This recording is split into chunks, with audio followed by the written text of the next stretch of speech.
No vídeo de hoje vamos conversar sobre a frase de Shakespeare em Macbeth. Mas para falar sobre a frase é preciso contextualizá-la na peça Macbeth. Eu vou chegar lá na frase, mas antes eu vou dar uma contextualizada. Atenção que terá spoilers sobre a peça. Ainda assim, nós bem sabemos que a força de Shakespeare não está na história em si, mas na poesia e carga dramática do texto que os bons atores têm o desafio e o prazer de interpretar. A tragédia de Macbeth, publicada em 1623, se passa na Escócia, no século XI. Os generais Banquo e Macbeth retornam para casa vitoriosos de uma batalha e no caminho eles encontram 3 bruxas. Eu abro parênteses, é a cena sinistra e bruxaria era um assunto em moda na Inglaterra quando Shakespeare escreveu a peça. Sabe essas modinhas de vampiro, homúnculo, zumbi, etc? Pois é, pesquisadores afirmam que a bruxa estava em voga na Inglaterra naquele período e por isso Shakespeare teria colocado na peça. Fecho parênteses aqui. Pois as tais bruxas, que são análogas às mitológicas fúrias gregas, a Megera,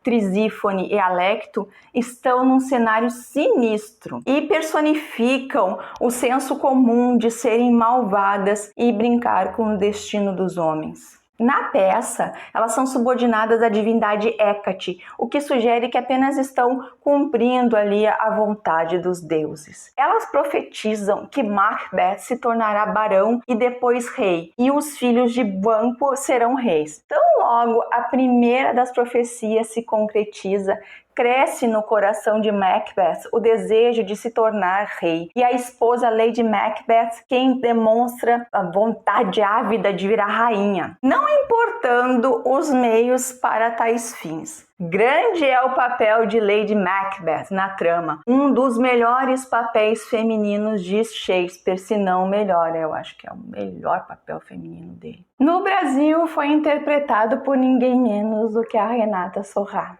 Ardilosa, ela convence o marido de que a morte do rei era a única alternativa para tal objetivo. Ganância, perfídia, traição são os temas evidentes até aquele momento ali na peça. Macbeth, ele se imbui do sopro de sua esposa, mas antes do crime ele recua, sendo o rei bom e seu parente. Lady Macbeth o persuade até que Macbeth acaba com a vida do rei com um golpe de punhal. Mas a coroa, ao invés de alegria, trouxe tormento e insônia ao novo rei. A dor de consciência torna-o incapaz de usufruir do que tomou. Além disso, ele desconfia de tudo e de todos e teme pela sua posição. Agora, a ganância, perfídia, traição tem como companheira a culpa. Mas Macbeth não para, ao contrário de Lady, que agora passando o crime para a conquista da posição almejada, ela quer paz e acordos, pois ela tinha noção de quando parar, ao contrário do marido, que se torna cada vez mais sanguinário na manutenção do poder. Tudo se resolvendo pelo fio da espada. Então se fala na peça a diferença entre o rei e o tirano. Macbeth chega a enxergar punhais invisíveis. A Lady Macbeth, ela perde o controle sobre o marido e sobre si, passando a ter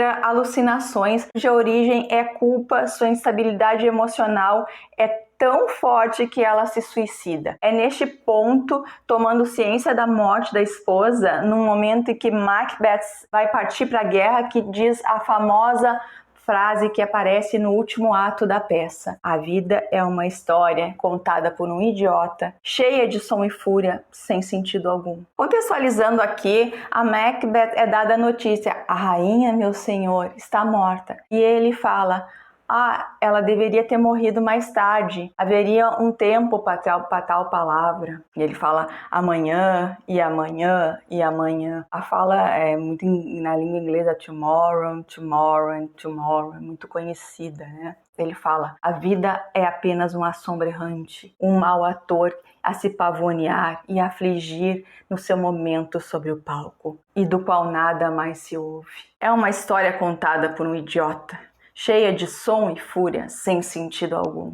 Macbeth, e a peça informa no início, era um guerreiro habilidoso e brutal, mas com um senso ético que fez ganhar a confiança do antigo rei. Porém, ao longo da peça, ele torna-se cada vez mais amoral e frio. Claramente, receber a notícia da morte da esposa no momento em que se parte para a guerra não é o melhor dos mundos, mas a sua reação é extremamente fria. Amanhã, tomorrow, tomorrow, tomorrow, que é muito conhecido, famoso na língua inglesa. Fala as coisas num contínuo procrastinar e arrastar, sem prazer. O fio da espada é o que lhe move.